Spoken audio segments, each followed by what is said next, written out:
Shalom, Yahweh Hashem Yahweh for the brothers, Yahweh Shemal L'Thaba Hashem Yahweh for the sisters. This is the Friday High Desert Scripture Breakdown class. I'm Police Officer Shadara, and today we're going to go into why should Blacks and Hispanics separate from America? Or should Blacks and Hispanics separate from America? That's a good topic, because right now we're going through things. If you heard about the academics, it's called critical race theory. They're debating heavily on bringing that out, and they're trying to keep that from us from learning the truth about our oppressor and what our oppressor has really done to us. Okay, now I'm going to go into this show I saw over the past week. It's kind of interesting because a lot of us don't know this about slavery. You understand? The Native Americans were slaves first, and Blacks became slaves later on. It's a long history, and I'm gonna go into it. First, I'm gonna start off with a scripture. I'm gonna start out with Habakkuk 2 and verse 12. The chapter's the name is Habakkuk chapter 2 and verse 12. Okay, bear with me for a minute. Go ahead and this up.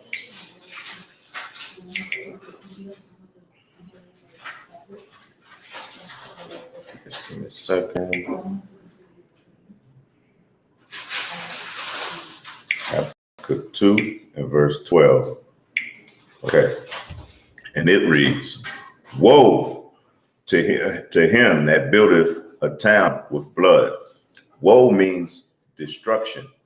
You know, you need to understand that woe in the Bible means because even World War I and World War II, as well as World War III, are mentioned in the Bible.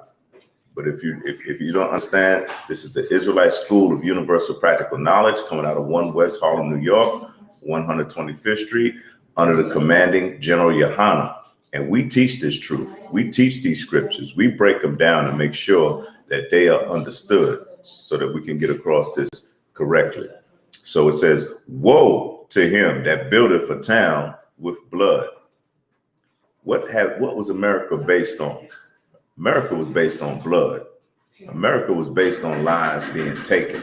America was based on families being separated.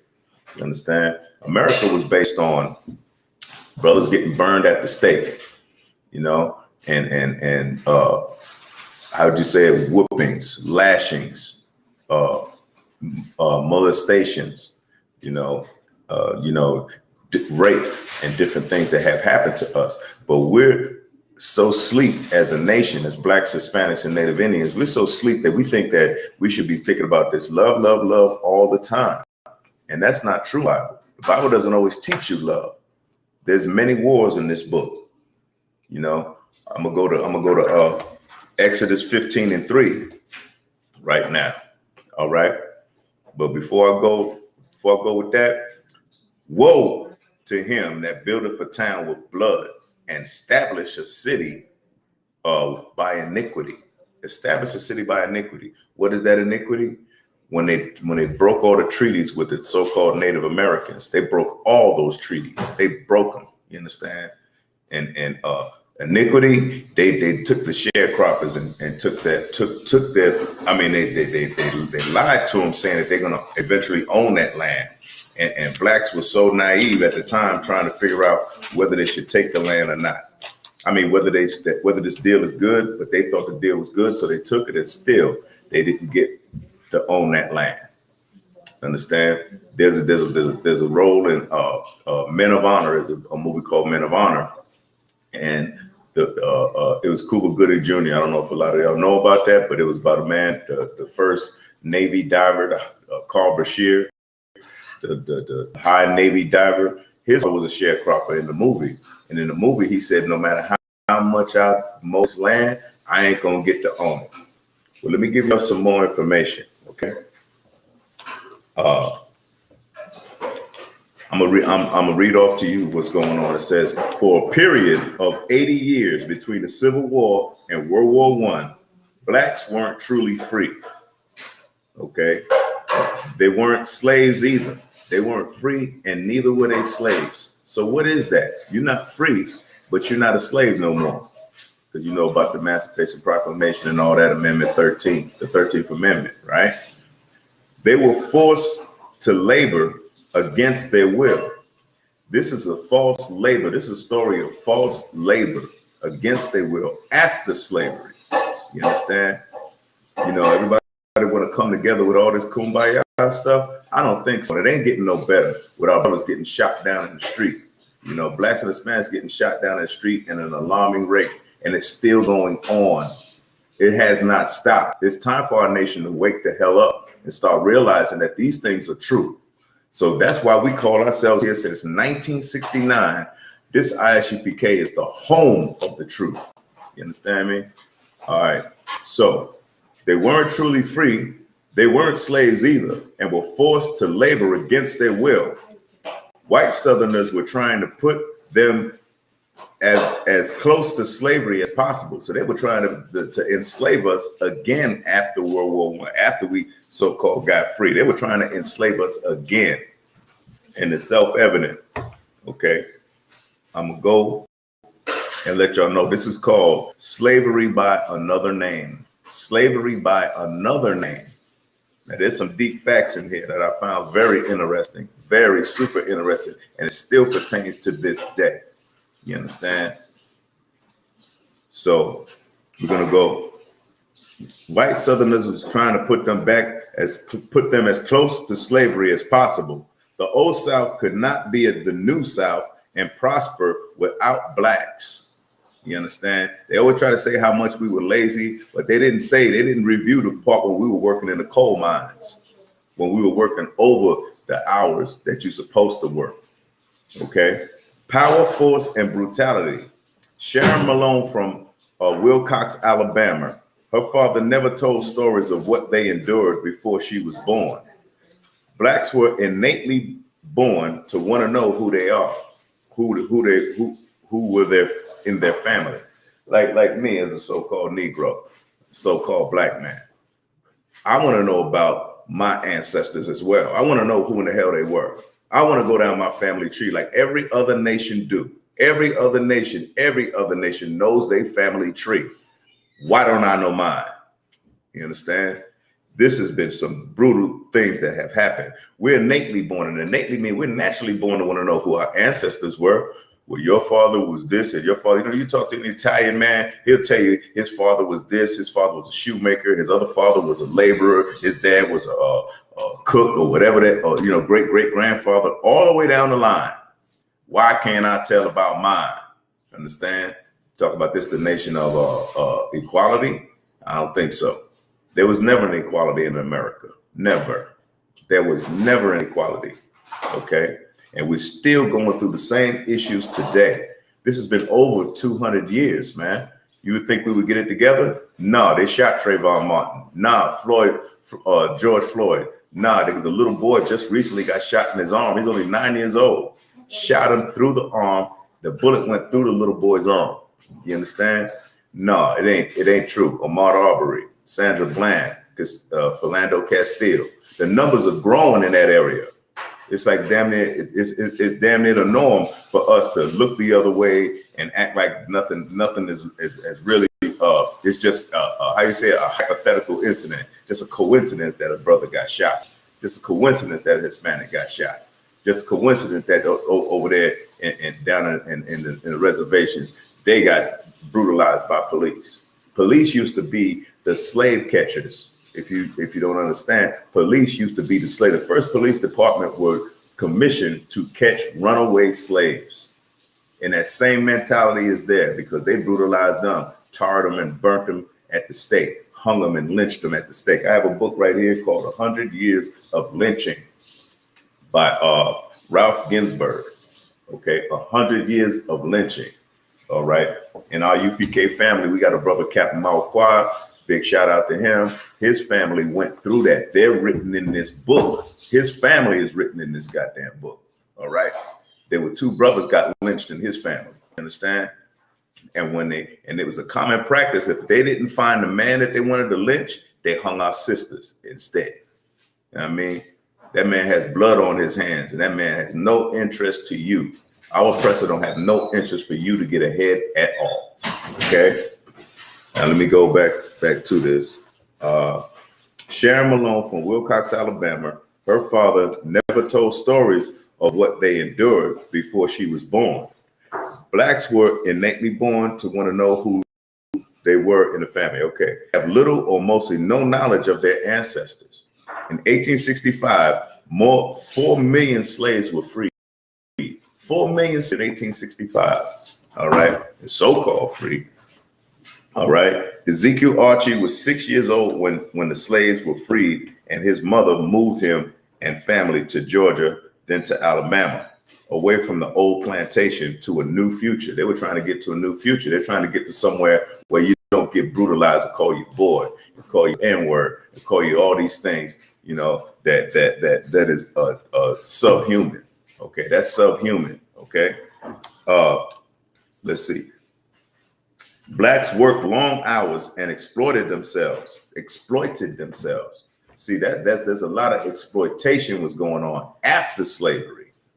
We're talking after slavery right here. All right.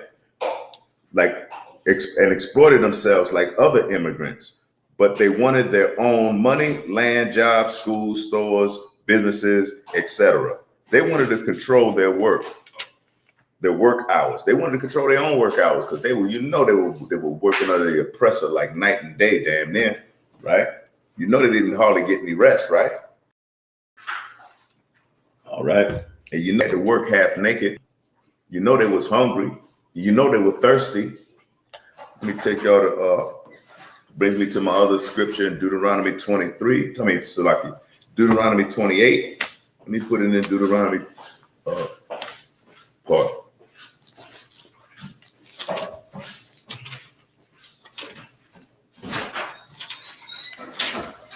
Let me put this in Deuteronomy. Bear with me. Man. Let me explain. When they explain the children of Israel, when they talk about the children of Israel, they had specific things in this Bible. This is such a brilliant book. The Bible is such a brilliant book. Don't disregard the Bible, because our people need to come back to the Lord. Our people need to do laws, statutes, and commandments. That's the reason why we're in this whole thing in the first place. It's not our oppressor. It's us. Want to eat shrimp, crab, and lobster. You want to go out and celebrate Easter, Thanksgiving, and all that. You want to do his day, but you don't want to do the Most High's days. You don't follow the Lord's days. That's why we're in the situation we're in. Now, this is the book of the curses in Deuteronomy. I'm explaining. Let me show you one curse right here. It says, therefore shalt thou serve thy enemies. You shall serve your enemies, which the Lord shall send against thee in hunger and in thirst and in nakedness and in want of all things. Who in the ghetto right now, in the barrios and in the reservation? You think they want everything? You damn right they want everything. They need everything. You understand? This happened to us when we were first in slavery in Egypt.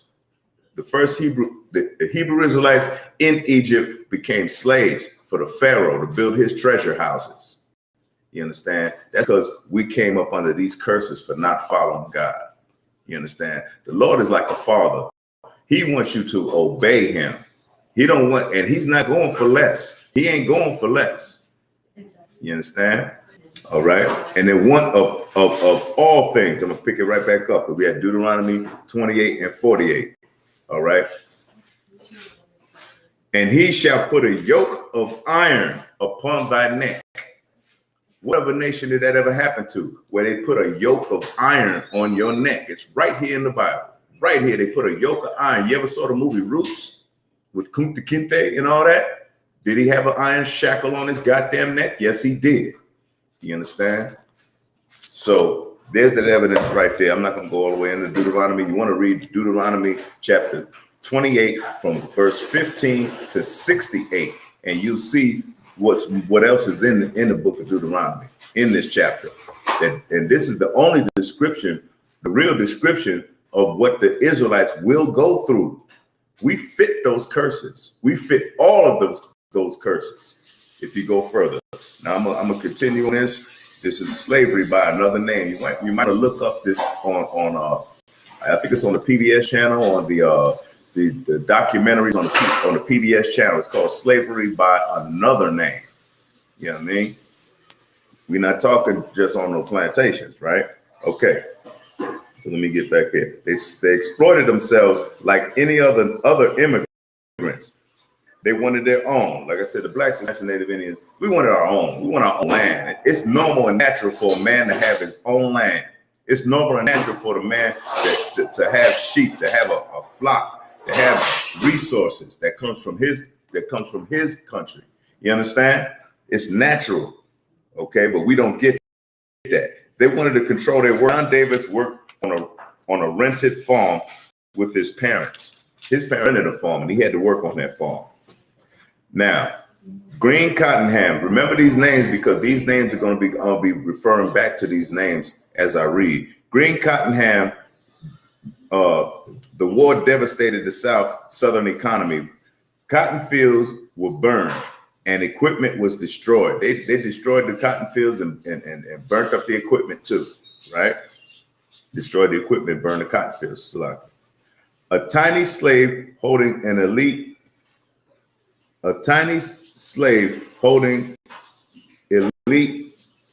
had owned the majority of the 4 regions, 4 million slaves. Okay, there was 4 million slaves.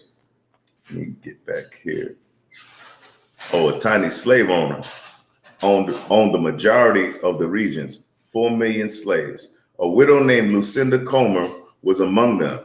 And after the war, she and her 4 sons oversaw the family's enterprises in cotton, lumber, corn, and all that. I meant to write slaveholder, Salaki on that, y'all. This was a slaveholder in elite. And this is part of an elite group. A lot of people think that it was a whole lot of whites that had slaves. Not a whole lot of whites had slaves. There was elite families that had most of the slaves. You understand? So this was one of them. Her and her 4 sons oversaw the family's enterprises in cotton, lumber, corn. She was the great grandmother of B.B. Comer, the governor of Alabama. Okay, they were worried that blacks would take revenge and not work anymore. They were worried about that because they knew what they did to us. They knew what they did to our people. You understand? They knew the evil and the debauchery that they did. It is still in their hearts. You don't believe me? You need to read this Bible a hell of a lot more. Our oppressor's name, their father's name was Esau in the Bible. Esau went through a lot of things to take revenge upon the children of Israel. Understand? He did a lot of things to take revenge on the children of Israel. Okay.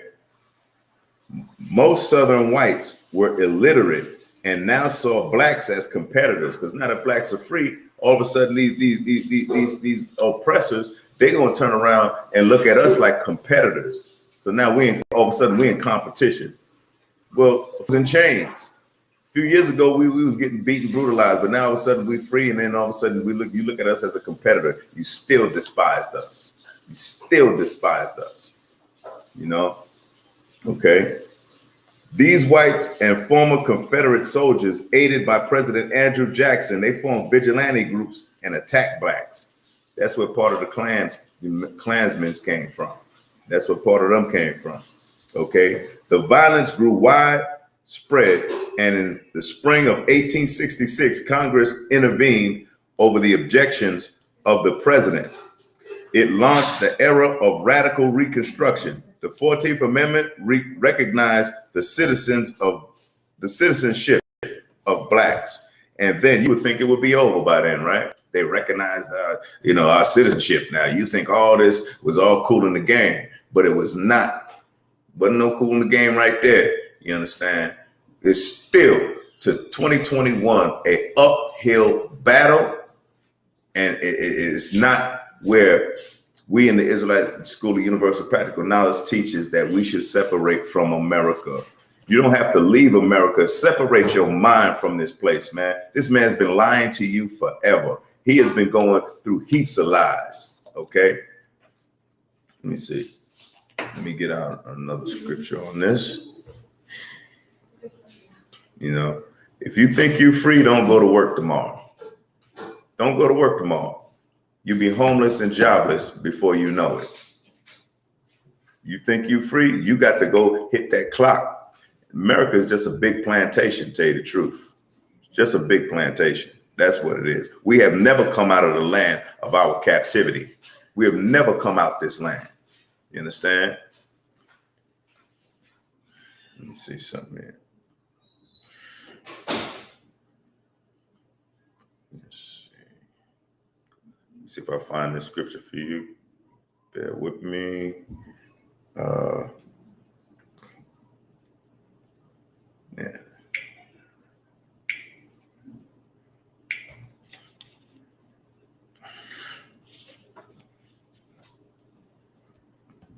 Okay, so here, let's just get back in. I'm gonna get back into this. Get back into this right now. Citizenship, right? Okay. The 14th Amendment recognized the citizenship of blacks, and then 1970 upheld the right for blacks to vote. Reconstruction aimed at a biracial equal society, a biracial equal society. Everybody going to join together, clap their hands and kumbaya, and it's all going to be good. You understand? But that is not the case for us. That is not the case for us today. We're still stuck in the tenements. We're still stuck in the barrios. We're still stuck in the reservations. We're still there. We ain't going nowhere. Even with that so-called African American President Obama, we still got the ghettos and barrios. If he was the president of anything, if he was one of our people, really, because he's really an African, you understand?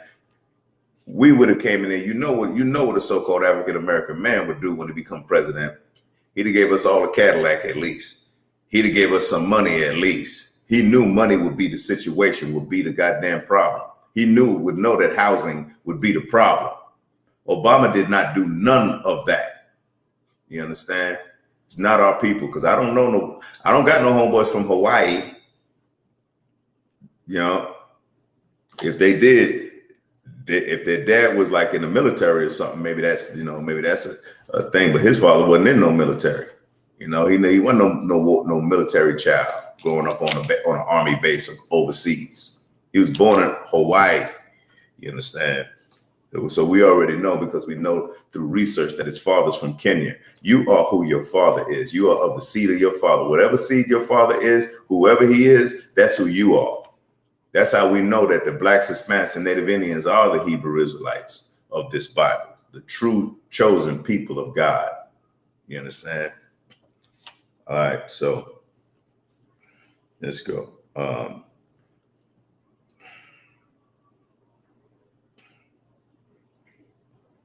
And then the 15th Amendment in 1870 upheld for blacks to vote. Reconstruction aimed at a biracial equal society, citizenship. This brought forth the first black public schools. White resistance to this intensified. Once they put them schools in, y'all know, y'all saw some TV, y'all might have saw some TV shows about how hard it was for our brothers and sisters to go into these white schools, right? Y'all know how hard that was. Y'all saw some tapes on TV and everything. You know, you can blame Martin Luther King for all of that. Martin Luther King sold us out and wanted us to drink at a white fountain and go to a white school. What better would that be? And science did a research on a baby that's so-called African American. If he is born and he's taken care of by our oppressor, by anybody outside his race, he doesn't do so well. But if he has a black doctor, black nurses, he's going to do a hell of a lot better. It's been research, it's been proven. That's been a recent research. I'd have to get back on that to give you the more details. But yeah, we're better off being a nation. We're better off being our nation. Our nation is Blacks, Hispanics, and Native Indians. Those are who our people are. Those are who your brothers and sisters are. Those are who you need to understand are the chosen children of God. Understand? That's what you need to understand. Do your research. All right. White resistance to this intensified. In 1874, white Southerners regained control of the government through violence. See, what did they just do just recently? They stormed the Capitol, didn't they? They stormed the Capitol. We may have more of that pretty soon. Just look forward to more of that, because America is fighting America. Those who want you to still be the slave, and those who get money from you trying to say that they're not your slave owners, but still your slave owners. All right. Voters shifted the balance of power in Congress. There is no federal presence that's sustained since 1874. All right. This is a violent situation, and blacks could count less and less on support from the government. So we didn't get less and less. We didn't even get no support from the government when we got out of those chains. I don't know who told you that it was good that everything was good when we came out of slavery. Okay.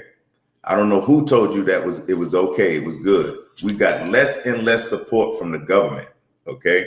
And sympathetic Northerners, and more for the government and sympathetic Northerners, so-called abolitionists or whatever you call them. You know, we're supposed to get that support. Oh, hell no.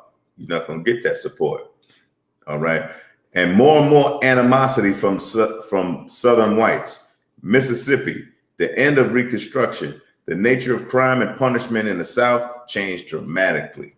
The nature of crime and punishment changed dramatically. Why is it going to change dramatically? State after state and county after county made new laws that targeted blacks, effectively criminalized black life. Like it was against the law for you after work, being a so-called black man, to walk along the side of the railroad. That became a crime, damn near like a felony. Okay, that became a felony for you to walk on the side of the freeway. I mean, the side of the railroads back in the South. After slavery, understand? Get the point. This is about what we're going over is what things happen after slavery. Okay, you need to know the nature of the beast that you're under. You need to know the nature of that beast. Okay.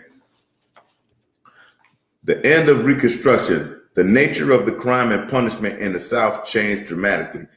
Okay, I read that already. State after state, county after county made new laws that targeted blacks, effectively criminalized blacks. They effectively criminalized us after that. Now think about it. I'm still damn near half naked. I'm still hungry and thirsty. I'm probably homeless. I'm still trying to figure things out, but you want to bring all these other laws to criminalize me, to act like I'm a criminal. And don't they do it today in the media? If you're not a drug dealer, you're a criminal. If you're not a criminal, you're a womanizer. You know what I'm saying? If you're not a womanizer, you betray your friend. Well, I got news for you. All brothers and sisters ain't like that. You know, if you're a sister, you're a whore. You know, so that's what the media shows you. That's not who we truly are. You understand? It was a crime to walk beside the railroad if you was a worker, a farm worker. It was a crime to speak loudly in the public company of white women. It was a crime for you to speak loudly publicly in front of white women. You understand? That was a crime. Everybody breathing the same air. This is supposed to be the land of the free. You got freed as a slave, but it was a crime for you to speak loudly in front of white women. All right. Let's get some more, that's pettiness. That's just so petty. You know what I'm saying? And it's targeted against us. Okay. It was a crime to sell the products of your farm after dark. So if your neighbor come to you and he's hungry, he didn't get enough, he didn't get enough food for that day, and he got to feed his family. He know you got some things in your farm that you could sell him. You couldn't do it after dark. That was against the law. All of a sudden, you can't sell stuff in the dark. I mean, I'm hope you're seeing the pettiness of this, and I'm hoping you're seeing the vindictiveness and the evil that comes through with this. You understand? Our oppressor has not changed. Our oppressor have not changed. Don't think for once that he has changed. That was one of the reasons behind them storming the Capitol. A lot of them were white supremacists. You understand? You had the Proud Boys out there that got arrested just recently for those deeds. You understand? They don't want us to get ahead ever, ever.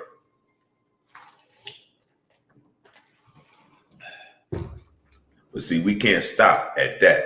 The answers is here in the Israelite School of Universal Practical Knowledge. We can't stop at that. We need to stand collectively as a people.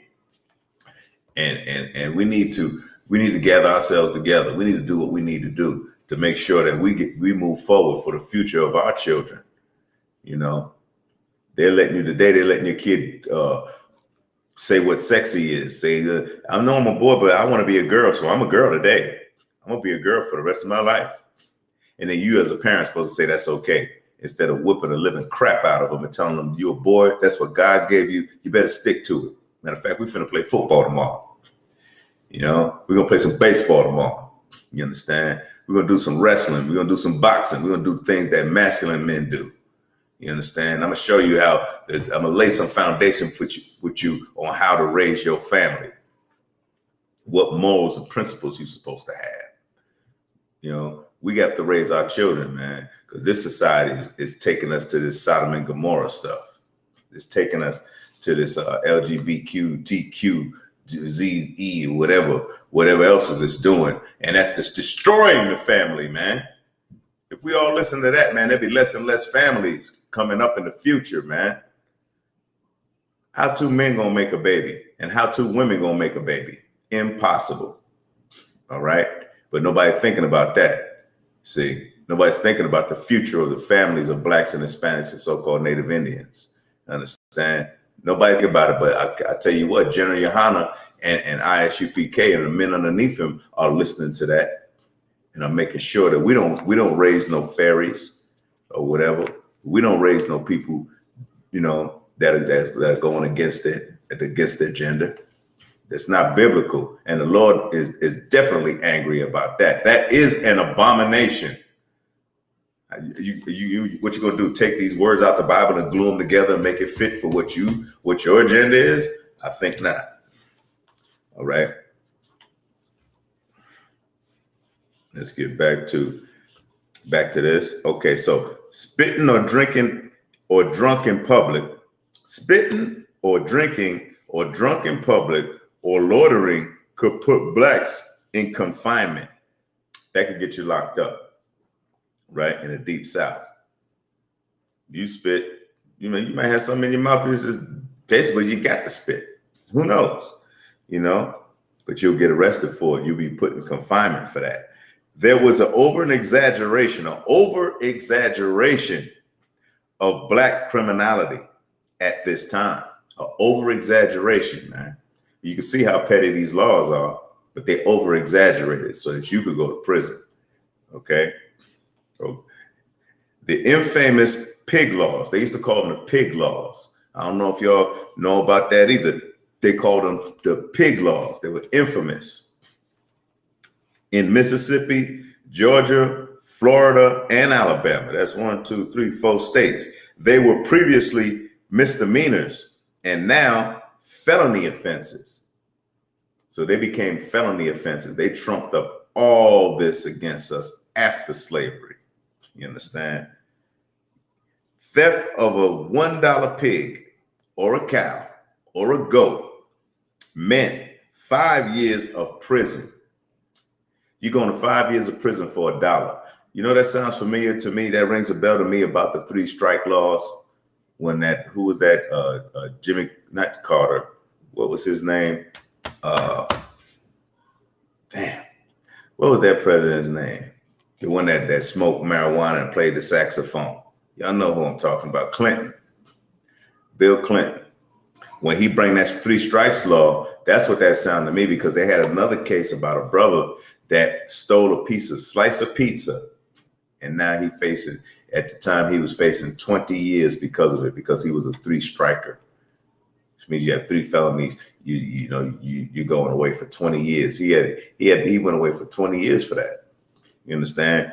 Here you're going away 5 years if you steal a $1 pig, $1 goat, okay, or cattle. 5 years of prison. In Tennessee, in stealing an 8-cent fence rail. Like it costs 8 cents to make those rails where they separate their land, or they put their cattle in, or whatever, cows and pigs and all that. It costs 8 cents for each one of those little flat plank boards, right? So an 8-cent fence rail bought hard labor. You get caught, you're gonna do hard labor. And it ain't gonna be nothing easy. Don't think it's gonna be something easy, okay? The most damaging, though, the most damaging and powerful of these laws was vagrancy. Vagrancy. When you don't got a job, you don't got nowhere to live, they pick you up for vagrancy. That was the most damaging law that they had, okay? If you can't prove that you're employed, that's if you can't prove you're employed. Under slavery, blacks was most punished by the slaveholders for crime, right? Now, only 10% arrested in the South were white, but we know whites were committing many crimes. We know whites were committing many crimes back then too, probably doing the same damn thing.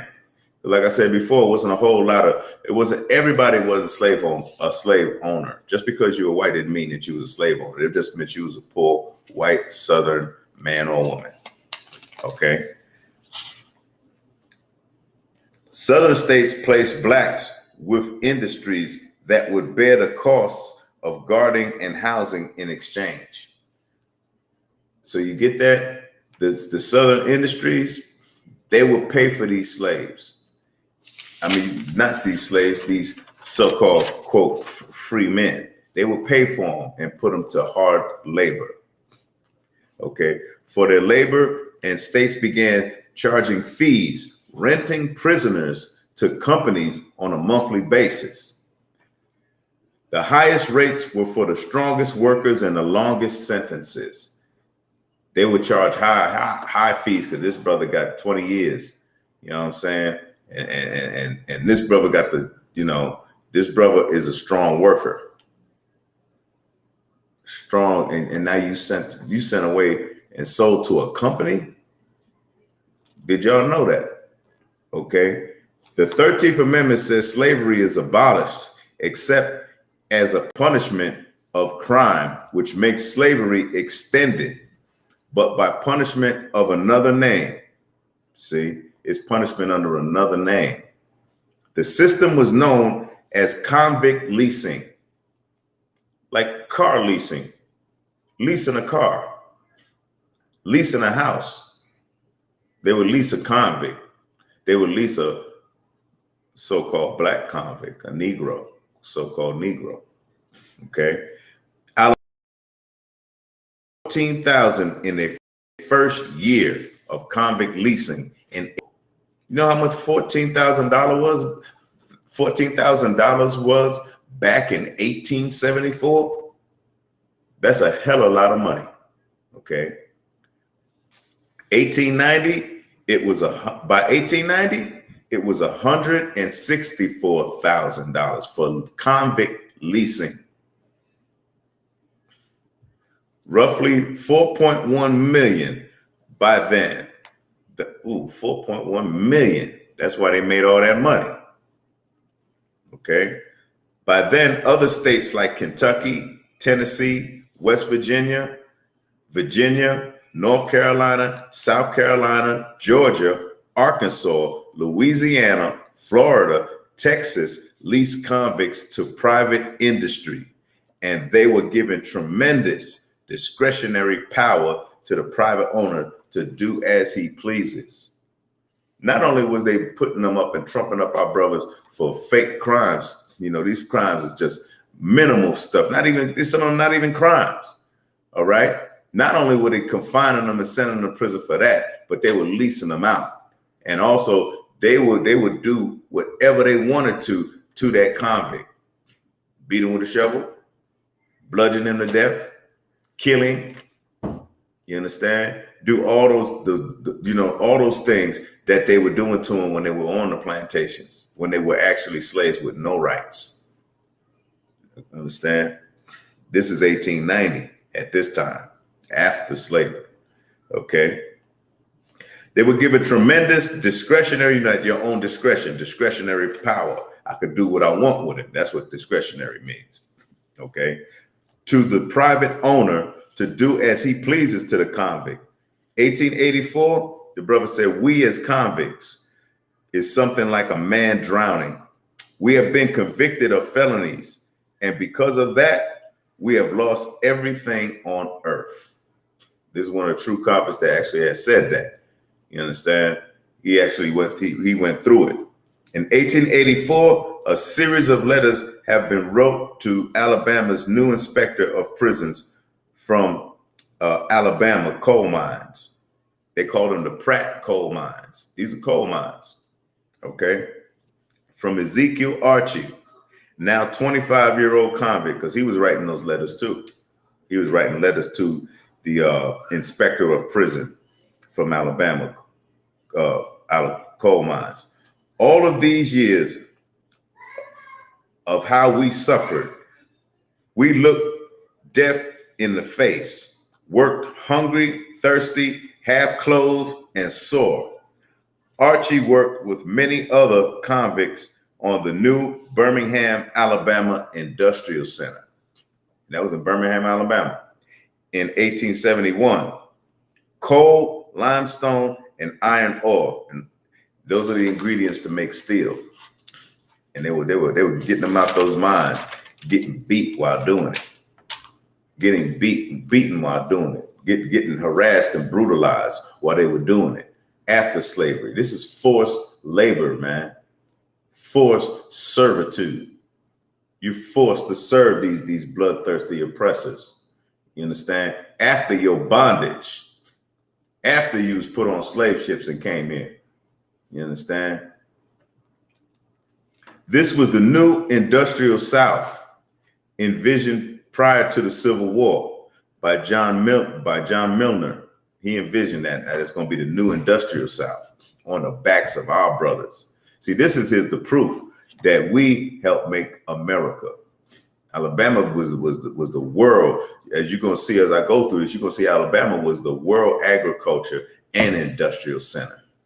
You understand? World renowned.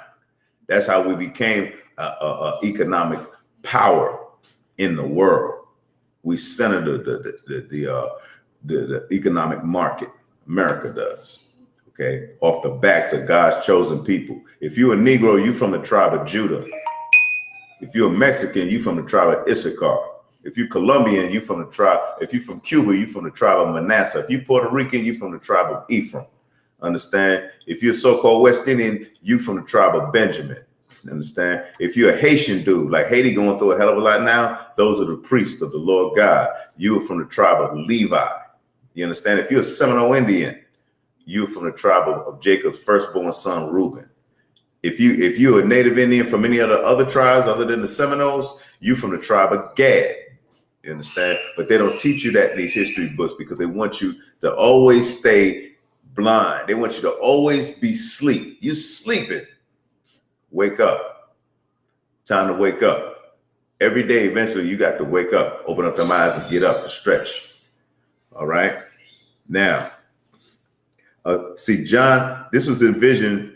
Okay, I'm gonna read it at the top. This is the new industrial South envisioned prior to the Civil War by John T. Milner, a slaveholder and supreme racist and slaveholder, John T. Milner, and despotic individual who was an engineer, businessman. You know, he was a good businessman and good engineer and all that, but he was straight up racist. Okay. Negro labor can be made extremely profitable in manufacturing iron and in rolling mills, provided they have a Southern man who knows how to manage Negroes. That's what he said. Provided they have a Southern man who knows how to manage Negroes, work as an overseer. And that's what happened. He laid out some of the first railroad lines across Alabama. In many respects, he was the father of Southern industrialization. Milner coal and railroad lines. Okay, over coal and railroad lines. Milner's vision resulted in rapid industrial growth. After the emancipation of the slaves were replaced with convicts, having prisoners working for him. See, that's what happened. Having prisoners, he had prisoners work for him. And then everybody see the word prisoner and they think that that's a bad individual and all that. That's not the case. That was not the case. Trust me, it wasn't. I mean, don't trust me. I'm going to read the facts first of all. All right. Milner didn't have to worry about labor disputes. See, because earlier we said when they leased you out as a convict, once I lease you, I could whoop your butt right there. And they wouldn't say nothing about it for as long as I wanted to, and then put you to work. You understand? I could deprive you of food and water and still put you to work. You understand? Or I could just isolate you, put you in some type of solitary confinement on my property. It don't have to be a prison. I'm an industrial businessman, you know? Okay. So Miller didn't have to worry about labor disputes. 3 a.m. to 8 p.m. for 3 miles. So that's 3 a.m. to 8 p.m. So you got 9 hours in the morning and then you got 8 hours. That's 17 hours. For 3 miles, they would walk to get to the coal mines. Listen to that. That's horrible, man. Weeks or months. They never saw daylight for weeks or months. The mine was filled with standing water. They had to drink from that water. That standing water, they had to drink from that nasty water. Standing water is the most disgusting and the most filthy, dirty water that you can have. Okay. Disease ran rampant. They were subject to violent explosions. Okay. Poisonous gases as coal fell from the walls in addition to the coal itself falling on them. In addition to the coals falling on you, could crush you. You understand? Whippings. Now here, listen good. Whippings, physical torture, being chained up, and mental abuse. Zeke was one of 500 workers at the Pratt mines near Birmingham, Alabama. Nearly half of the workers were Negroes. Okay. They were overseen by J.W. Cohen, a former slave owner whose enterprise included convict mining. This is convict mining in the Pratt mines. Okay. Comer was a hard man. I saw him hit convicts 160 times with a 10-prong strap. He saw him hit convicts 100 to 160 times with a 10-prong whip, strap, or whatever, and he would say they weren't whipped. They didn't get whipped. Okay. So it's a whole lot of things that we need to understand, man. And this didn't go away. This did not go away. Okay. Let me get let's see. Let me get here. I'm just pulling up something for this discussion coming up. Let's see.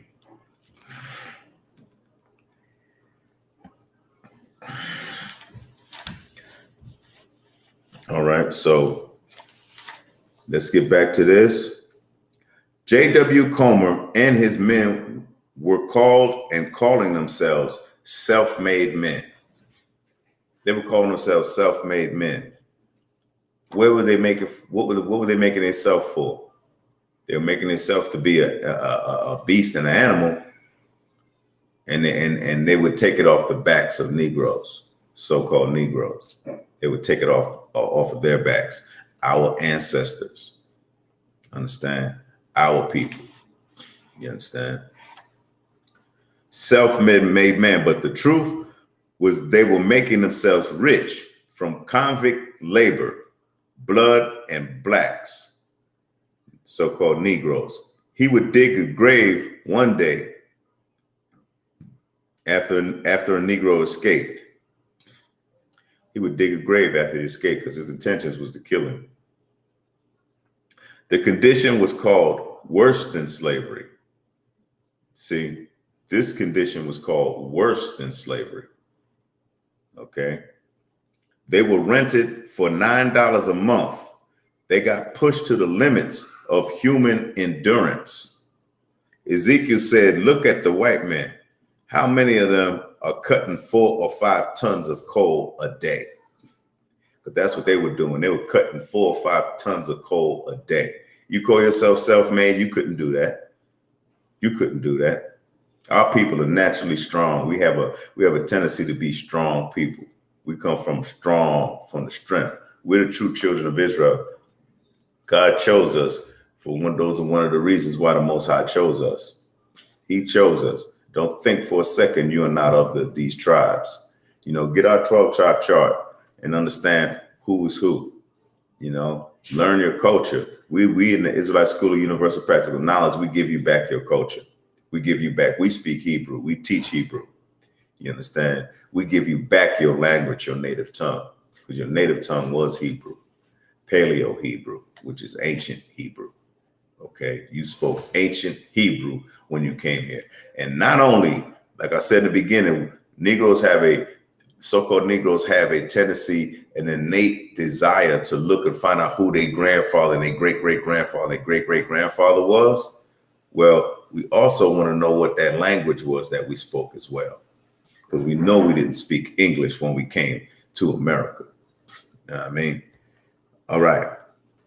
They were rented for $9 a month. They got pushed to the limits of human endurance. Okay, let me go back down. We are the men that do the work. So Ezekiel was saying, we are the men that do the work. He said, look at our oppressor. They ain't doing the work. We the men that did that work. You understand? And you could look at a lot of Hispanics that do that work right now. Trump had the nerve to build a wall when he gonna go eat a salad that a Mexican picked out of the field so that he can goddamn eat a salad. All of us would be hungry if we didn't have the migrant workers working and taking those crop and those fresh vegetables and fruit out of those fields. But you want to treat him and put him in some detentions, put his family in detention centers. And that wall didn't even get built. Barakatha Yahweh, why Yahweh Shai, that wall didn't get built. And I said, blessed be the Most High. Thank the Most High. Blessed be the Most High in Christ that wall didn't get built. I said that in Hebrew.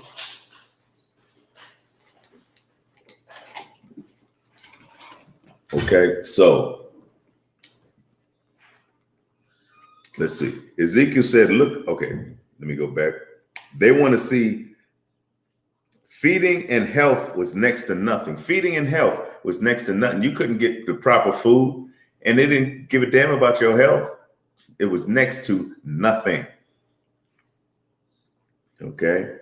They want to see blacks as their exploitable means of labor. They want to see us as some type of people that they could just exploit and we work for them, just like we did in the plantations. Now we're in the industrial field. Okay. They want this. Okay. Their exploitable means of labor as an affirmation, that they can exploit us, and that should be a reassurance or a manifestation that of their racial superiority. They've always wanted to feel over you. You understand? We our people can tell. We can tell when we know you want to be over us. Everything in your conversation, you always want to be over us. You can't be, there is no equality there. You want to be over us. There's no equality in America. You're blind. You sleep if you think that is. There is no equality in America. All right. They want to see them in their place. They want to see them in their place. They felt indifferent as to whether blacks should live or die. They feel indifferent to that. Life or death, they feel indifferent to that. They don't care. You understand? Okay.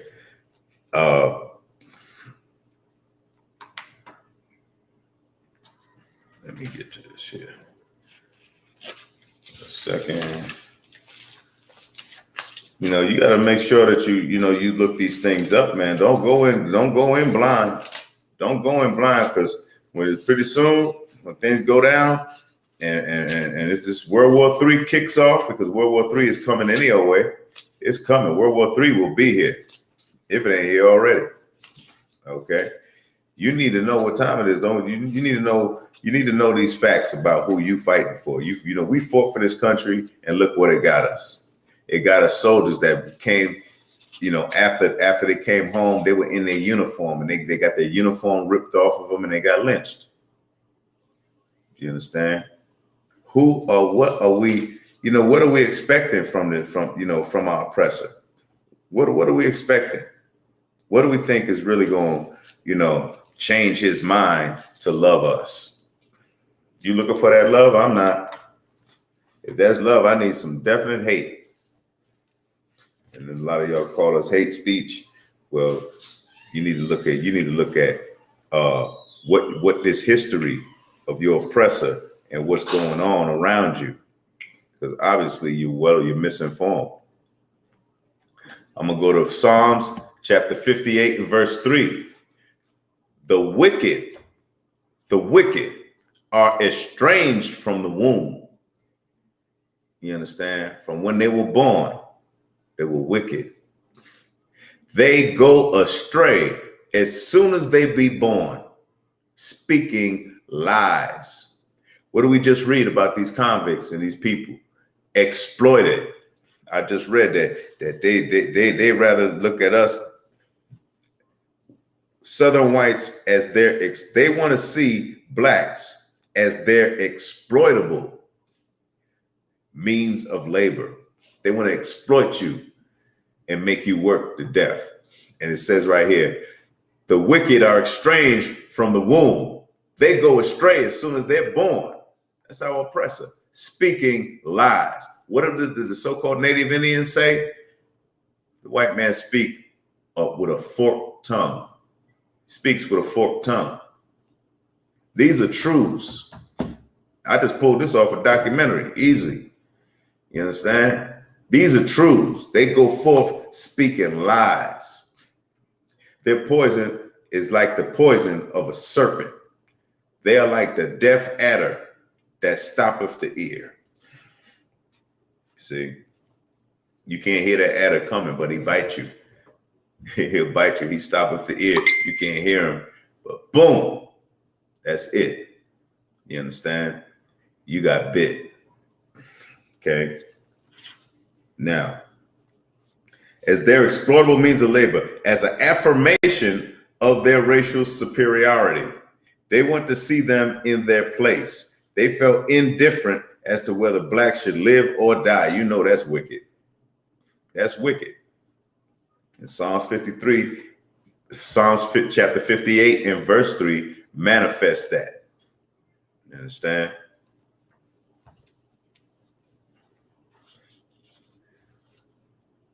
And if they don't fulfill that role, then to hell with them.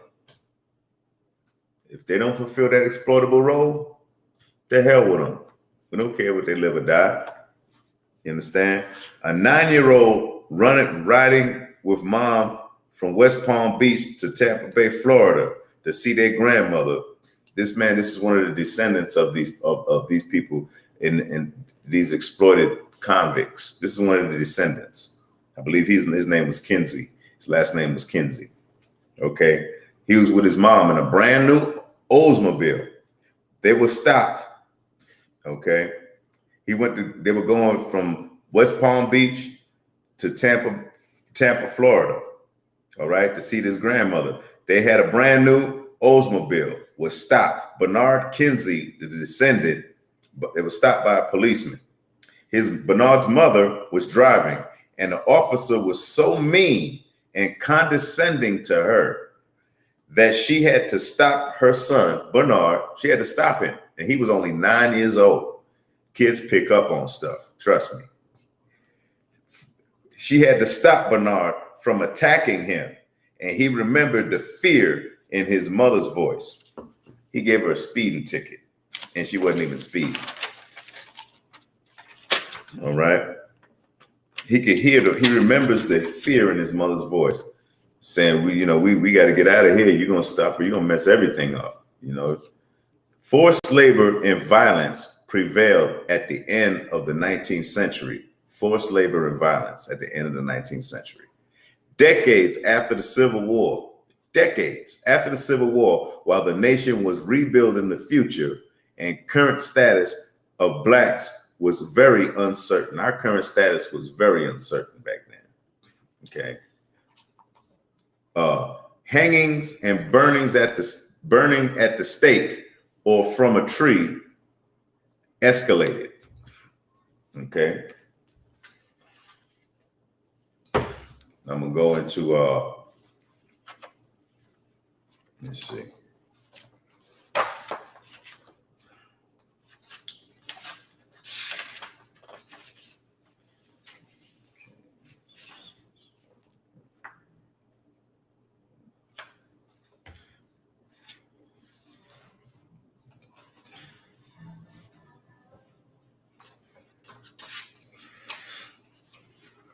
Okay, so you got this was what, 1901.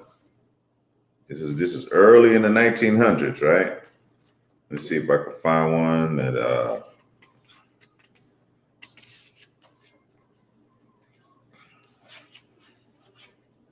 this is 1916. This is in the book of 100 Years of Lynching. Okay. 5 lynched in Georgia. See, they were still lynching back then. Of course they were. Okay. The bullet-riddled bodies of 5 Negroes. This is in Sylvester, Georgia.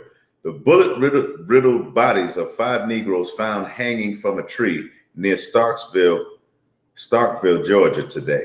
Increased the total of Negroes lynched. It increased the total of Negroes lynched in that section to 14. So that increased it to 14, the number of lynchings. Within the last 5 weeks, the victims of the latest lynchings were accused by a mob of having knowledge of the killing of Sheriff Moreland of Lee County. 4 of the victims were of one family. 4 of the victims were of one family. Felix Lake and his 3 sons, Frank, Dewar, and Major. The 5th victim was Rodius Seymour. So they lynched them like that, right? Now this other one was in January of 1916 as well. This is page 98. I just read page 99. I'm reading page 98 right now. January 2nd in Hartwell, Georgia, 2 Negroes were lynched and a Negro woman was beaten badly. Yeah, they ain't go light on our sisters neither, as everybody seems to forget. And a Negro woman was beaten badly as a result of a remark to a white girl in Anderson County. As a result of a remark, 2 were getting lynched and the other one was beaten badly. All right. Anderson County, South Carolina. According to reports received here tonight, 3 Negroes were riding a buggy when they passed the girl. One of the men made a remark to the white girl, at which she took offense. Okay.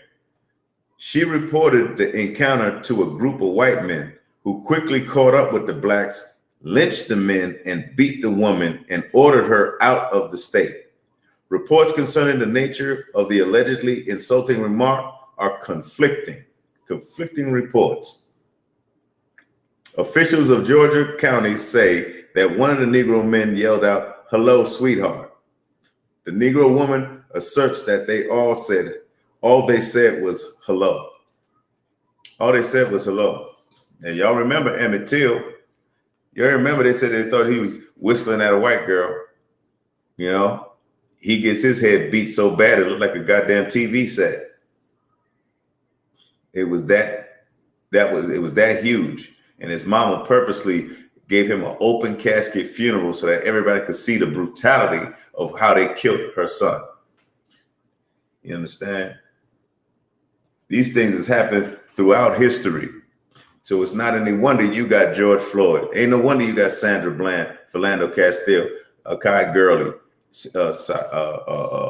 Eric Garner. It's no wonder that you have these victims, man. You understand? Our oppressor definitely wants us out of the picture. Okay. So let me get back over here. I might have to do a part 2 to this, just depending on the time, because we only at page 7. I have here in my studies, I have 23 pages of information for you to look at. I mean, for you to listen to, hear, and learn from. Okay. Decades after the Civil War, okay, we'll pass there. Okay, here we come to the name. There's a name for hard labor. There's a name for convict lynching, and I'm gonna tell you the name in a second. Okay, September 1901, John Davis rented a farm in Alabama and was on his way there. His wife was sick, and it was harvest time. He was confronted by a local merchant by the name of Robert Franklin, and he was a local merchant and constable who said John owes him money. This is another one of the ways that they loop you. Remember, we said the wicked go forth is estranged from the womb and go forth speaking lies. Well, he just lied and said that John Davis owed him money. John Davis didn't even know this man from a can of paint. All right. John said, I don't owe you. Many blacks who weren't convicts were exploited to forced labor. Okay. Thousands were exploited into hard labor, although they weren't convicts. Keep them in debt. Never let them work it off. If you're controlling their labor, you are controlling their labor. This does break the peonage law. No one cared. Peonage, that's the name. It's called peonage. Like you heard it, he ain't nothing but a peon. He ain't in charge. He ain't nothing but a peon. You know, don't use that term no more. Don't use that term. You Black, Hispanic, or Native Indian, don't use that term like that unless you teaching somebody. You know what I mean? Peonage is really debt servitude. That man said that John Davis owed him money and placed him into false forced labor, forced him to work for him. Okay. Peonage was outlawed just after the Civil War. It was outlawed. Peonage comes from the Mexican word peon, serfdom or peasantry, like a peasant. Mexican peonage was outlawed in America only as the result of the acquisition of New Mexico. When they got New Mexico, they outlawed peonage. America didn't want to have peonage, but it still went on, as you'll learn further. Okay. 1867, it was made illegal. The systematic scheme of depriving Negroes of their freedom was practiced for a long time in Alabama, for a long time. All right. Judge Thomas Good Jones, a former Confederate officer, two-time governor of Alabama, President Teddy Roosevelt ordered a federal investigation for peonage. Teddy Roosevelt was trying to overturn that, you understand? But he failed too. Okay. Ordered a federal investigation for peonage in Alabama. He wanted to expose Negroes being held in servitude. In other words, being held in peonage. Federal investigations for peonage was also done in Georgia and in Florida. Warren S. Reese prosecuted the case, a native of Alabama. John Davis, a Negro, was called in to testify against Robert Franklin. See, so they finally started bringing some of them to court. Okay. Now, this brother John Davis was just walking, and his wife was sick. He had rented a farm. He gets on the road and gets confronted by this other man, Robert Franklin. So Robert Franklin says he owes him a debt which he don't owe, and then he forces him in the servitude. Remember I told you in the beginning, the police department were runaway slave catchers. They were commissioned. The first police department was commissioned to catch runaway slaves. Well, let's go to Lamentations chapter 4 and verse 18. Lamentations chapter 4 and verse 18. They hunt our steps, that we cannot go in our streets. Our end is near. Our days are fulfilled, for our end is come. See, they hunt our steps, that we can't even go in our streets. How you think those police officers were doing to those brothers who I mentioned got killed? George Floyd. They hunt our steps. Akai Gurley. They hunt our steps. Philando Castile. They hunt our steps. They put 4 bullets in Philando Castile in front of his family and his little baby in the back and killed him in the car. His wife didn't even get out the car because she knew that she was next. You understand? And this is in what, 2017 or something like that. It's sure in the year 2000. Okay.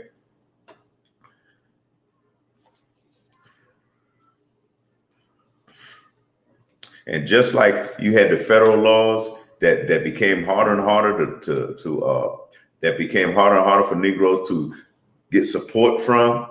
You know, we read that a little earlier. They couldn't get that support after slavery. Well, let's look at verse 17. Let's go up to verse 17. As for us, our eyes as yet failed for our vain help, useless help. In our watching, we have watched for a nation that could not save us. We have watched for a nation that could not save us. This is in the Bible, man. You understand? These things are biblical, and they are true of the children of Israel, so-called Blacks, Hispanics, and Native Indians. It is true about us. You understand? We are the ones that are chosen by the Most High. We're the salt of this earth. Everybody really want to be like us. As any little Negro boy, so-called Negro boy, if he decides to pick up any kind of style, the whole world is going to be copying him. The whole goddamn world going to copy him. That'll show you that Judah is the head of the southern tribes of Israel. Judah is the very tribe that Christ came from. Christ was a Negro, a so-called Negro. And so were most in this Bible. Negroes, Hispanics, Native Indians, man. In this Bible, the King James Version, you understand? Apocrypha included. Okay.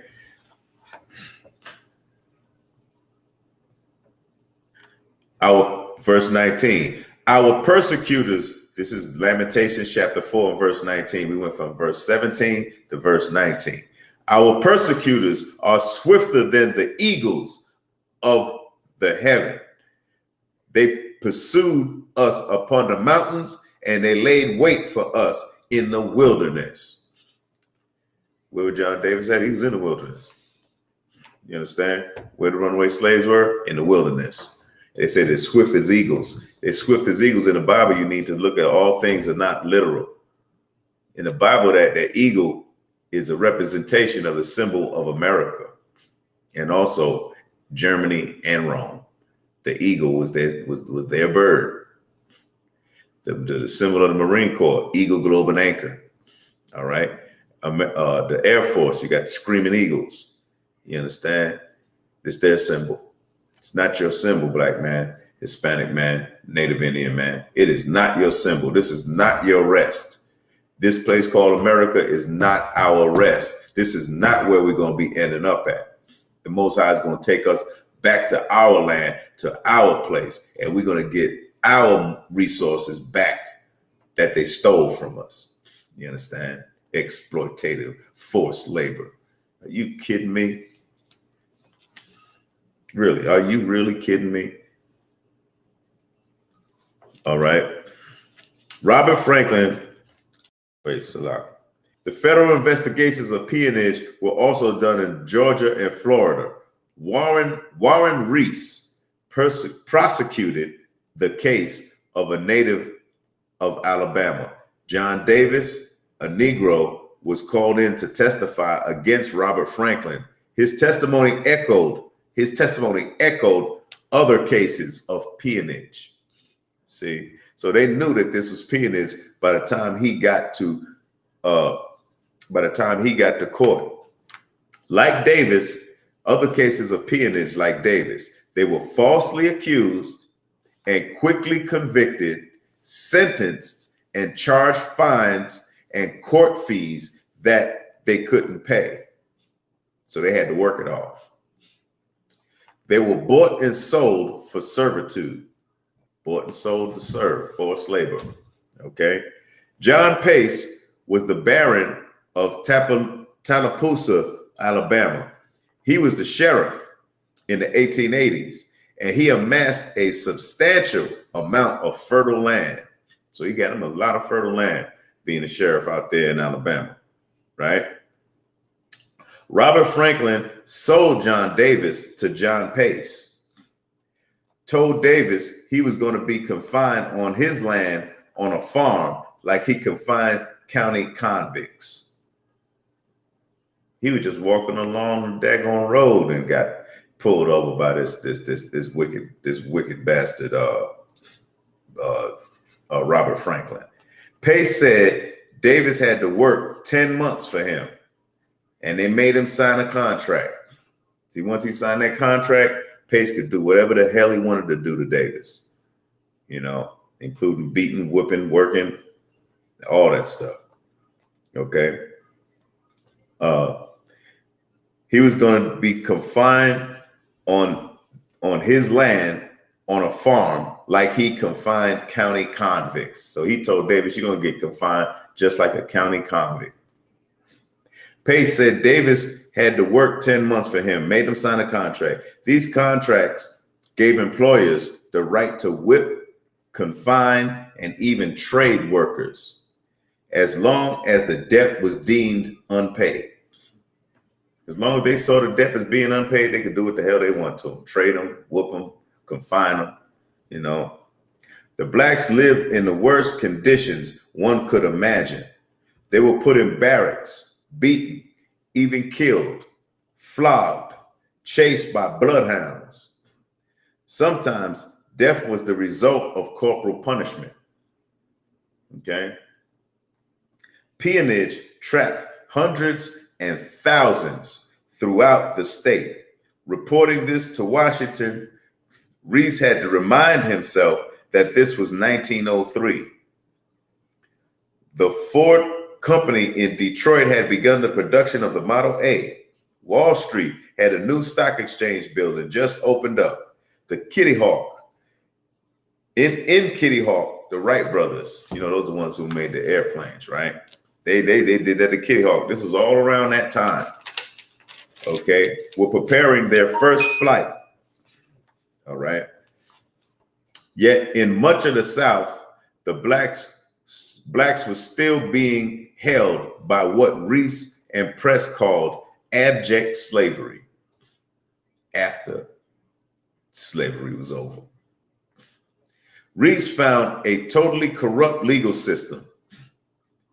John Pace, Fletcher Turner, and George Cosby, all of them wealthy farmers, were the ringleaders. All of them had a justice of the peace. They all had a justice of the peace. They owned justice of the peace. They owned judge. Pace had a man named James Kennedy, which was his brother-in-law. If they wanted a man convicted, they would get their justice of peace, or they would get each other's justice of peace. So if their justice of peace couldn't convict that man they wanted convicted, they would get the other one's justice of peace. Of the three I just mentioned, which their names again was John Pace, Fletcher Turner, and George Cosby. Okay, they would get each other's if they couldn't find a justice of peace to convict that man. All right.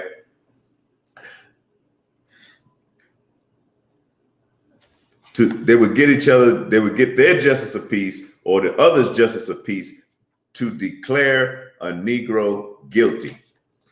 After Davis worked 10 months, they told him to continue working. After the 10 months, they just told him to keep on working. See how wicked they are? All right. Davis said no, but they told him if he didn't, they would put him in the river and weigh him down with chains. Put you in the river, weigh you down with chains. What you think is going to happen? All them heavy chains wrapped around you and you got thrown in the river. This was a New York thing too. They would throw them in the East River. They'd throw the mobs, the Italian mafiosos, the Jewish mafiosos, the Irish mafias. They'd throw you in the East River. That's what they would do. So this was a practice with our oppressor to do these things. Okay. Davis was locked up for 3 days prior to being told that they were going to throw him in the river. Davis was charged with several counts of peonage, and if convicted, he would face decades. No, Salaki. Pace was charged with several counts of peonage. They finally caught up with this dude, right? You think that's justice, but I'm gonna tell you something else. John Pace, if I'm correct, he didn't serve a day in prison, even though he had all this going on his big farm. Okay. Davis was charged with several counts of peonage, and if convicted, he would face decades in prison. The next day, Pace's justice of peace unexpectedly returned to court. James Kennedy, remember his brother-in-law? That was his justice of peace. He returned back to court because peonage was on trial. Pace was on trial. Okay. He felt like he was also going to be sent to prison. See, he had a guilt feeling there. His brother-in-law, like, if they got Pace, they might get me too. He felt like he was also going to be sent to prison for giving Davis and other Negroes false, trumped-up charges in order to place them in servitude, in order to place them in peonage for false debt. All this stuff was false, man. It was false. Okay. Kennedy confirmed that 80 or 90 cases were presented to him. Okay. So 80 or 90 cases, he sent them off for peonage. The federal government suspected many more. So they knew this was just, they were just peeling off the top. There was a whole lot of that in there. Okay. Like an onion got many layers of skin on it. Okay. When Judge Jones ruled the case, it unleashed a firestorm throughout the South, not just Alabama, that caused panic and fear. For 40 years after the Civil War, the United States emerged as a global economic leader. See, remember I said Alabama, they made America the leader in the economic factor. This is what they did. I'm gonna read it again. 40 years after the Civil War, the U.S. emerged as a global economic leader due to, in part, by the Southern industry. That's our forefathers, making them rich beyond wealth. And we can't even get reparations. We can't even get good jobs. You know what I mean? What is that all about? All right. Southern industry and agriculture, due to, in part, by Southern industry and agriculture. Okay. Employers throughout the South relied on debt coerced labor. Coerced means forced. You look up coerce, that means you got forced to do it. Okay, debt coerced labor. The judge's ruling might not just apply to convicts or those trapped by corruption, but also hundreds of thousands of Black families tied to white land owners through tenant farming and sharecropping. Okay. If they lose access to these workers or are compelled to deal equitably with them, which means equally to them as free citizens, then the entire South economy and U.S. economy would be disrupted. You see? So if they decided to treat us like equal and we have everything that they needed, it would have put a hell of a toll in a negative zone for the United States economy. That's how much we produced. So when you see a so-called Negro, don't call him lazy. Call him a victim of this society, man. Call him a victim of this society. We built America, man. People be laughing now just because you don't see it happening right now. You understand? We were the coal miners. We were the agriculture people. You know, we were the ones that made this economy so great. They said make America great again. That's Trump. Trump wants peonage. That's what he wants. You understand? Forced labor. That's what he wants. Make America great again. Got some damn nerve. America maggot wearing them maggot hats. All right. Hundreds of thousands of Black families tied to white owners, through tenant farming and sharecropping. If they lose access to these workers, okay, that we already said that would tear the economy straight up.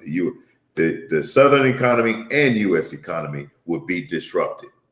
Okay, what began as a principal investigation, right, with pacing them, that would probably go nowhere, had turned into a political catastrophe for Teddy Roosevelt. It became a political catastrophe for him because that was really happening. You know, that was where peonage was really going down. They were going at it, man. You know what I mean? This sparked a flood of letters addressed to the president. At the National Archives, now here it is, at the National Archives today, there's more than 30,000 letters that are documented by the arrests, the subjugation, punishment, the mistreatment, the profits that were made of the forced labor of armies of people, armies of Blacks. You understand? Armies going to work. Bernard Kinsey, descendant of Carrie Kinsey, who wrote the letter, one of over 30,000 different letters. Hers was for the freedom of her brother. Okay. The letters strongly indicate that Blacks were asking and hoping that the government would protect them. Remember, we just read we were looking for a nation that would be of vain help, a nation that could not save us. This nation could not save us from this white supremacy, from this Southern man that hated us, you know, from these profit owners and all these industries wanting to have a least convict to work for him. Okay. Blacks were asking and hoping that the government would protect them from the new slavery after the original slavery. See, protect them from the new slavery, the other one.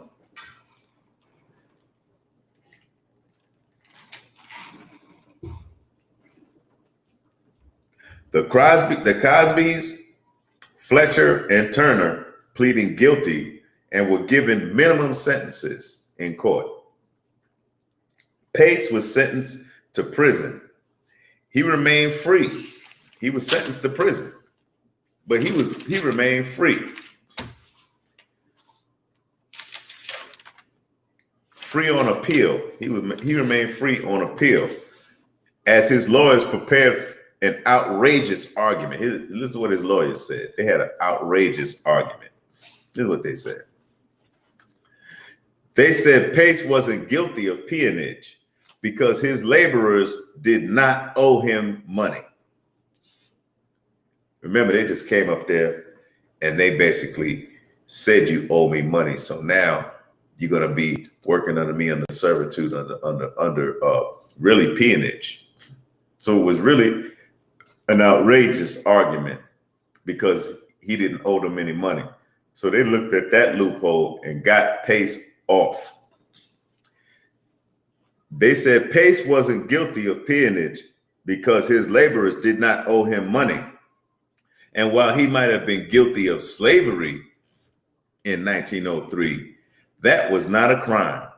See, what they didn't implement with this was that they didn't put in the 13th Amendment to make slavery a crime. They didn't make it a crime. Although the 13th Amendment was put into effect, there was no statute passed to make you guilty of slavery by holding someone in slavery after the Civil War. Did y'all know that? Did y'all really know that? I mean, really, can you articulate that and know that you couldn't be held guilty of slavery after the Civil War? Even though the 13th Amendment was put into effect? Did you know that? I don't think so. All right. This honestly speaking, I just didn't think so. But I want to make sure that you get it. You get it from me. You get it from the ISUPK, what the truth is. You'll understand what the truth is, and the truth will set you free. You understand? No statute passed to make you guilty of slavery by holding someone enslaved after the Civil War. 3 months after the trial in 1903, President Roosevelt granted a pardon to the Cosbys. Cosbys was put up on trials too. He gave them a pardon. You know, that's your belief in all these presidents and all these people going for you. It ain't going for you. They going for their own. They really are. They going for their own. They ain't going for you. If you Black, Hispanic, and Native Indian, you can hang it up or you still sleeping, man. Don't go back to sleep. Wake up. Okay? Wake up to who your oppressor is and what his motives are. Know him like we know him here in the school. The only way you're going to learn that is in this school. You understand? The Israelite School of Universal Practical Knowledge coming out of 1 West Harlem, New York, 125th Street, under the command of General Yohana. General Yohana set these ways and taught us to be thorough in our research, man. He taught us to break these Bible scriptures down correctly and not the way that you hear it in some Christian church or some Catholic church. You understand? He didn't put it that way. Okay. All right. So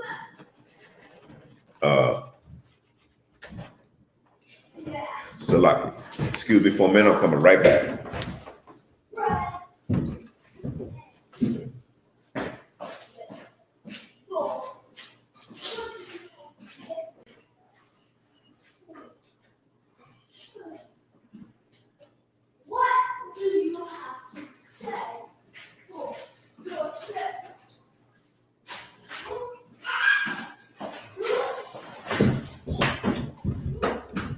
Okay, so that's the thing that those are the things that you need to know and learn from this. It's important to learn these things because they're not going to teach you this in school.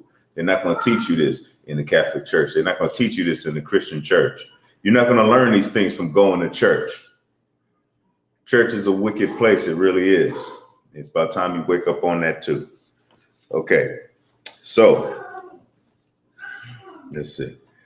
President Roosevelt granted a pardon to the Cosbys. 3 years later, in 1906, he also pardoned J.W. Pace. So they got off. They got off from them charges. They got sent to court. It started a firestorm of them looking and investigating and all this stuff. But they pardoned the three main ringleaders. They gave them a pardon. Pace never went to prison. And the government turned a blind eye. to the forced labors he continued to hold on his farm. He continued to hold the forced labors. He continued it. He went on with it. The federal government didn't want to do the necessary work to uproot all the peonage occurring under the corrupt system. And they know it was a corrupt system. Yeah, they love you. Yeah, right. Henry Malone had to serve a year and a day when he turned himself in. In 1908, Green Cottingham was to suffer the horrors of peonage. Every Southern state passed laws to stop blacks from progressing. Every Southern state kept laws, made laws to stop blacks from progressing, making progress. We're over 100 years behind. Over 100 years behind. Green was a victim of this. Jobs, so Green Cottingham was a victim of this, definitely. And we'll look at his descendants. Jobs were kept from Negroes, and they were kept from moving freely in the Southern states. They couldn't even move freely in the Southern states. They had a movie I saw before. It was called The Green Book. Right, The Green Book. The Green Book was a little green book. Damn, I got a green book right here. But this ain't that book. This Green Book was a book of the South of places you could go to eat and the places that you should to sit at live in a hotel when you're traveling through the South. They had a book, and this is for blacks, so-called Negroes, so-called blacks. It's called The Green Book. It was a movie about some type of that was on HBO. It was a movie about a famous musician who had to use a green book to travel the South because he was commissioned to perform, for his profit, to perform in these Southern states because he was that good. He was a pianist, a piano player, and he had to use the Green Book.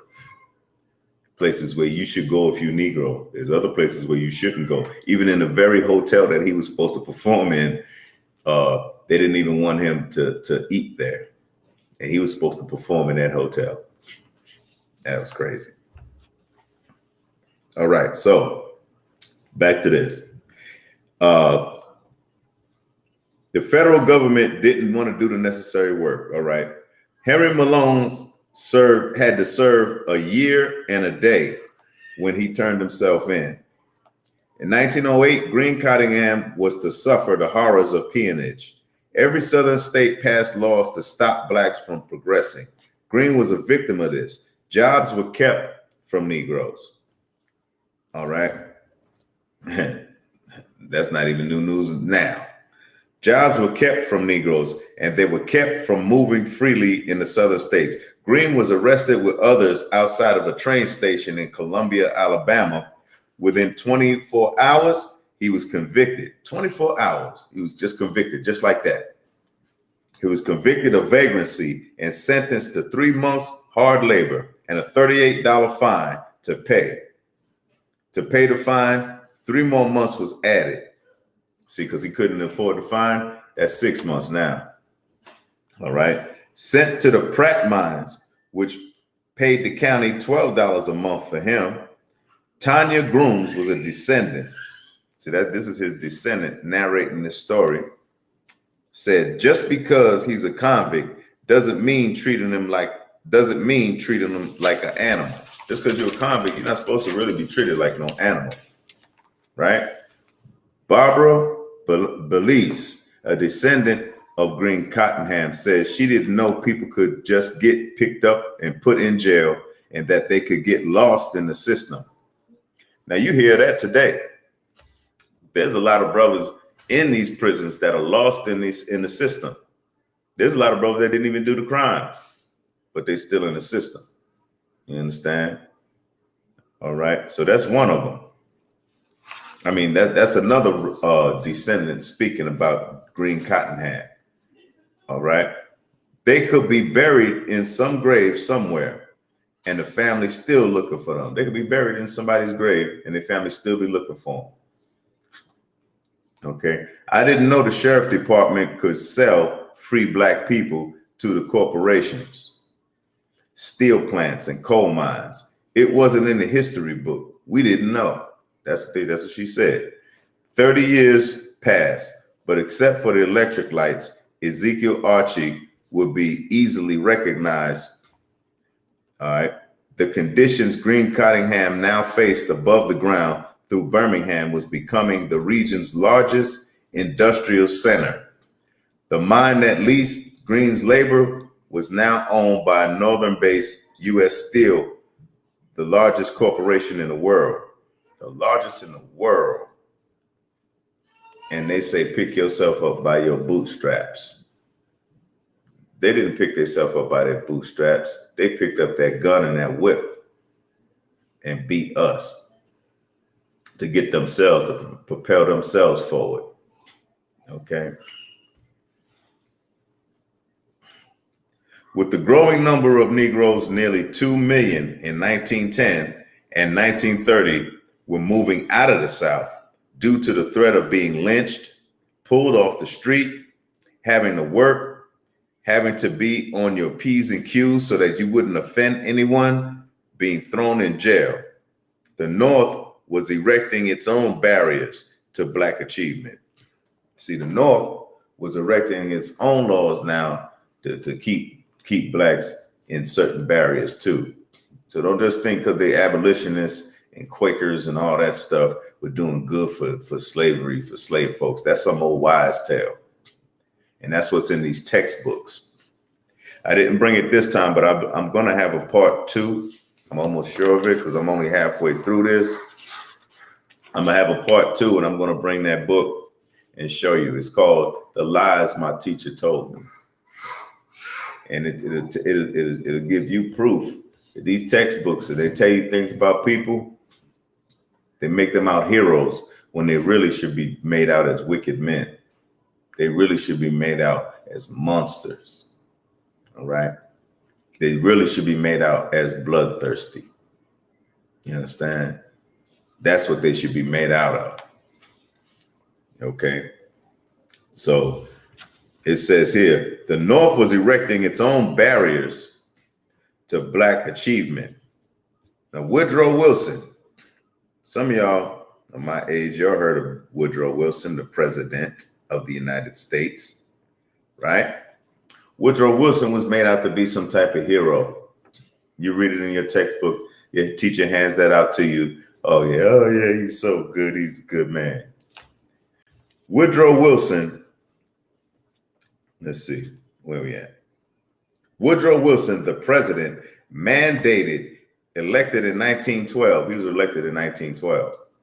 Southern style segregation throughout the federal government. He had so-called blacks and so-called whites working together. But when he got in office, he segregated them, separated them. They were like, what's going on? Well, y'all getting separated today. That was under Woodrow Wilson. And he did a lot more evil things. He's a known racist, by the way. A kind of gentleman's agreement that the federal government is not going to look away from the practices of the South.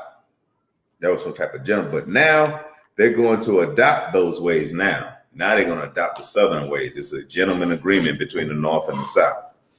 All right. 400,000 blacks fought for democracy. 400,000 blacks fought for democracy during World War I. We love this nation. We love this nation. It's being so-called Negro. Hispanics too. They were there. All right. And note that when we speak about blacks, we speak about Hispanics and Native Indians. They are black. You understand? All right. Fought for democracy during World War I. They were turned to racial hostility, unprecedented. See, racial hostility, unprecedented. So when they got back, now y'all heard the stories. Some of the stories are how they used to get killed, how they used to get told to take off their uniform. If they didn't, they got beaten. damn near to death. I have some in my when I did my reports in college, because I did reports on the Harlem Renaissance. That's the Renaissance in Harlem. All right. And those soldiers that came back, the Harlem Hellraisers. Harlem Hellraisers, I think they were the 39th unit in 1919 in World War I. And when they came back home, they faced that slavery. I mean, they faced that racial hostility on a serious tip. On the tip where some of them lost their lives, man. All right. Bernard Kinsey, he's a descendant of Cunningham. I think that's his, Cunningham, that's his that's his ancestor. Okay. It just gives you chills that somebody had to fight for democracy overseas and then come back home and fight for their life because they're Black. You're gonna fight overseas, and when you come home, you're gonna fight then. You're gonna fight when you get home. You understand? Same thing in Vietnam. The war in Vietnam. Soldiers came home from Vietnam facing racial, civil rights problems, racial hostility, getting spit on. You understand? Them in their uniforms, and they just call them all kind of things, and especially the N-word. Okay, they had to fight when they got home. They had to fight 2 wars, so bad, so much so that even the Viet Cong, the enemy, on the loudspeakers was saying, "Soul brother, go home, soul brother. This is not your war. Go home." Shit, ask me, they should have listened to him. I mean, they should have listened to him. Okay.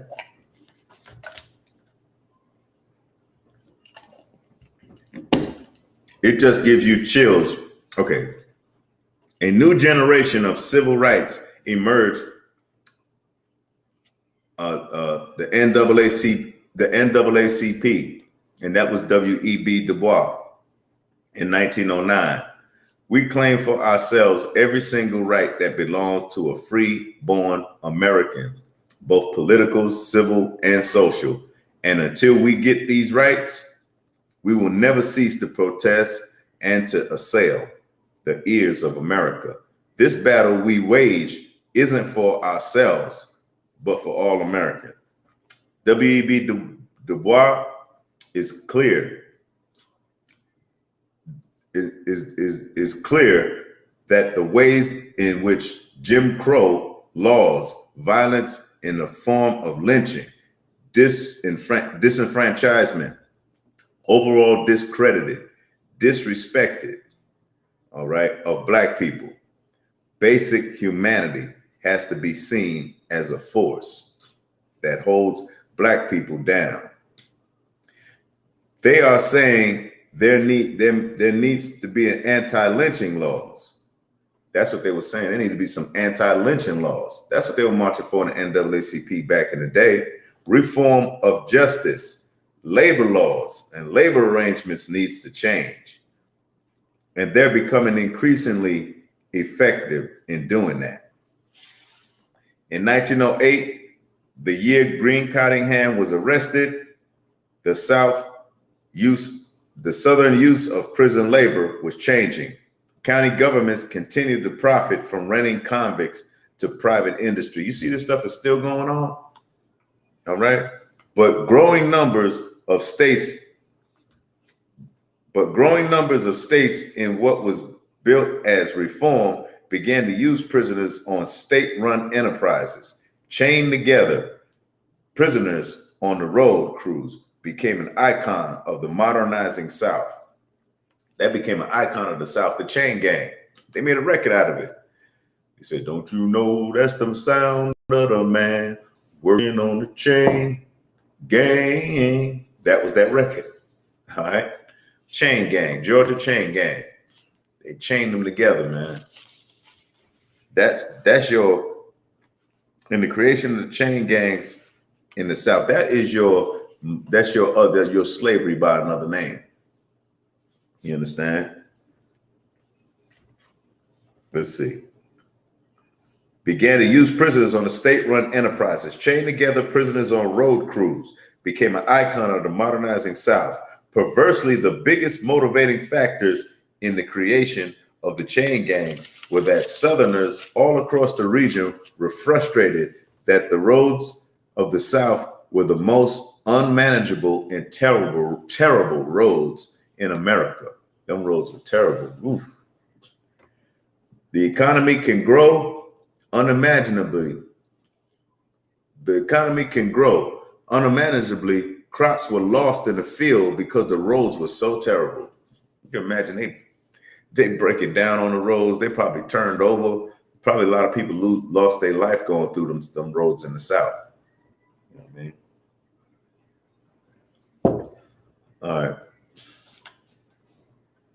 The economy can grow unimaginably. The crops were lost in the field because the roads were so terrible. The conditions for chain gang roads, as they were for convict leased prisoners, they were subject to the same modes of brutality and the same standards of meager health and shelter, as well as clothing, food. Chain gangs continued deep into the 20th century. Chain gangs continued deep into the 20th century. Okay. The roads of the South were the most terrible and imaginable roads in America. Crops were lost in the fields because they were so terrible. The conditions for chain gang prisoners were equally horrific as they were for convict leased prisoners.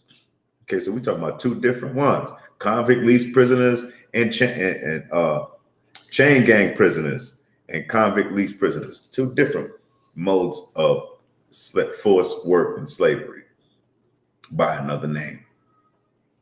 They were subject to the same modes of brutality, same beatings, same meager health care as shelter, clothing, food. Chain gangs continued deep into the 20th century with other forms of forced labor. Other forms of forced labor, including debt peonage and sharecropping. See that? Debt peonage and sharecropping. Okay. Sharecroppers agreed to a percentage of the profits, but had to take out loans in order to survive. And in order to bring the crop in yearly, 50 to 70 and 90% weren't uncommon.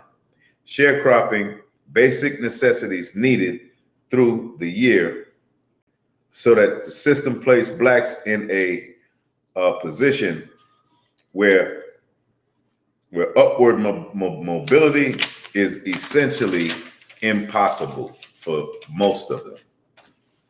Sharecropping also engulfed growing numbers of whites, including immigrants, but without legal or political rights.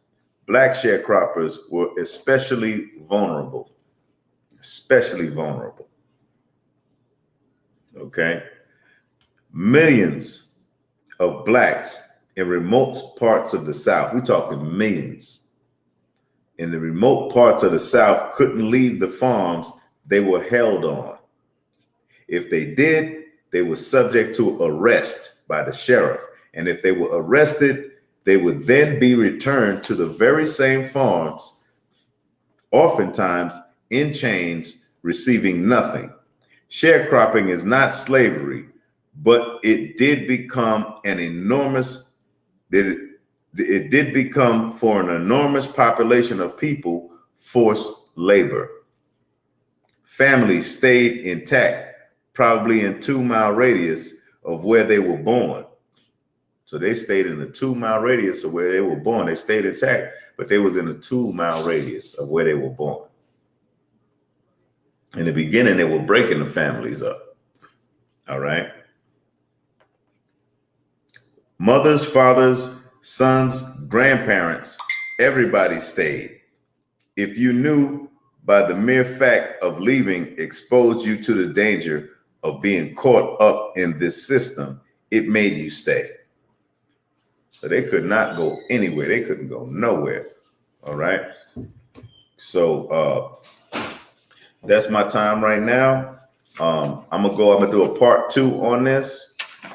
And we're going to get into it because I have more information here. And with that, I'm going to say shalom.